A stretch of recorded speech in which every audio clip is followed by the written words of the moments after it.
ठाकूरदास बुवा, मुंबईस ठाकूरद्वार नावाचे देवस्थान प्रसिद्ध आहे.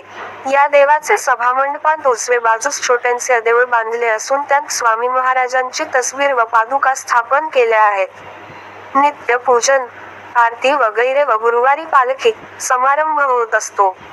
हे संस्थान श्रीकृष्णबुवा उर्फ ठाकूरदास बुवा यांनी स्थापन केले. त्यास 20-25 वर्षे झाली. ठाकूरदासबुवा हे लहानपणापासून दत्त उपासक होते. नरसोबाची वाडी, लांडगापूर वगैरे ठिकाणी जाऊन दत्ताची सेवा करण्याची त्यांस फार हौस होती. ठाकूरदास बुवा हे कीर्तन फार उत्तम करीत असत. असो, पुढे काहीय वर्षांनी बुवांचे अंगावर प्रारब्ध योगाने अश्वेत कुष्ठ उत्पन्न झाले. तोंडावर पांढरेपणा येऊन चेहराही विद्रूप दिसू लागला. बुवा विद्वान, सर्वमान्य असून या रोगाचे योगाने त्यांस मरणप्राय दुःख झाले. 2 वर्षे पावेतो अनेक उपाय केले, पण कुष्ठ कमी होईना.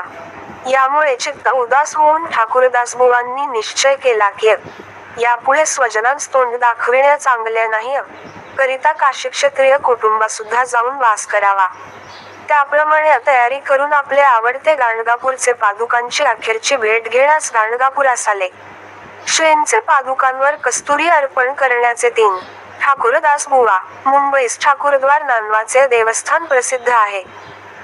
या देवाचे सभामंडपात उजवे बाजूस छोटेसे देऊळ बांधले असून त्यात स्वामी महाराजांची तस्वीर व पादुका स्थापन केल्या आहेत.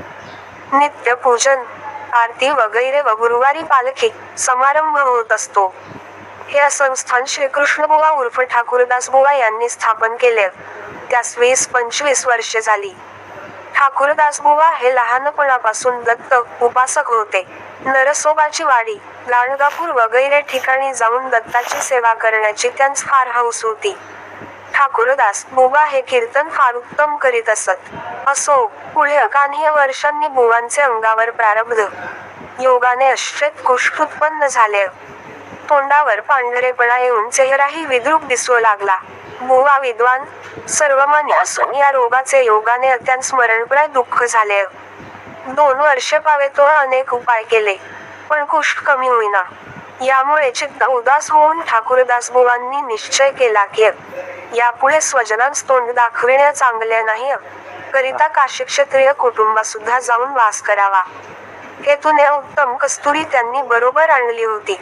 दर्शन घेऊन पादुकांची यथासांग पूजा केली. मात्र कस्तुरी अर्पण करण्याचा त्यांस विसर पडला.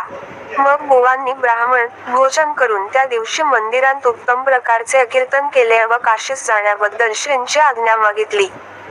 त्याच रात्री बुवांस दृष्टांत झाला की अक्कलकोटास जाऊन श्री स्वामी समर्थ यांचे दर्शन घ्यावे, म्हणजे रोगापासून मुक्त होशील.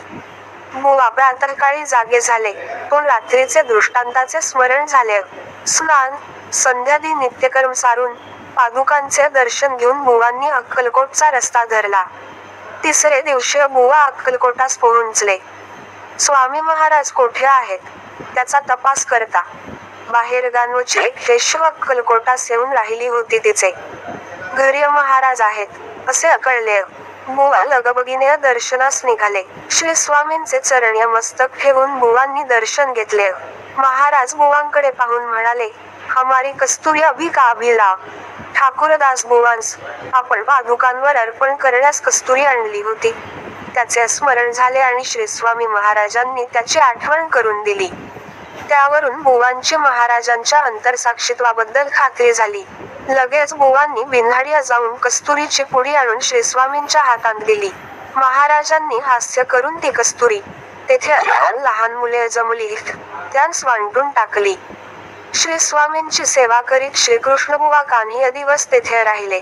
एके दिवशी बुवा दर्शनास आले असता महाराजांनी जवळच धुनी पेटली होती. तिच्यात एक जळके लाकूड बुवांचे अंगावर फेकले. सेवेकऱ्यांनी जय जयकार करून बुवांस सांगितले की तुमचे कार्य झाले. ते काष्ठ नित्य उगाळून त्यात गाणगापूरचे भस्म मिश्रण करून त्याचा लेप कुष्ठावर बुवा नित्य करू लागले. याप्रमाणे काहीय दिवस गेल्यावर बुवांचे कुष्ठ नाहीसे झाले. त्यांचे कुटुंब सौ राधाबाई श्री समर्थांची एकनिष्ठ भावाने सेवा करीत असे. बुवांस त्यावेळेस 7 वर्षांची कन्या मात्र होती. बाईने महाराजांस पुत्रप्राप्ती बद्दल प्रार्थना केली. महाराजांनी आपल्या डोक्यातील टोपी काढून बारचेवटीत फेकून दिली. बाईने महाप्रसाद समजून आनंदाने महाराजांस साष्टांग नमस्कार घातला.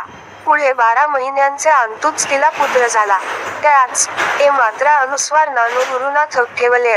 श्री स्वामी महाराजांचे आज्ञेप्रमाणे गुरुनाथाचा व्रतबंधही अक्कलकोटात श्री स्वामींसन्निध झाला. शके 1792 साली माघ मासांत अक्कलकोटात शिवरात्रीचे दिवशी ठाकूरदासबुवा कीर्तन करीत असता आपल्या डोकीची भरजरी टोपी काढून गुरुनाथाचे डोक्यात महाराजांनी घातली. पुढे ठाकूरदासबुवा श्री स्वामींचे पूर्ण भक्त झाले.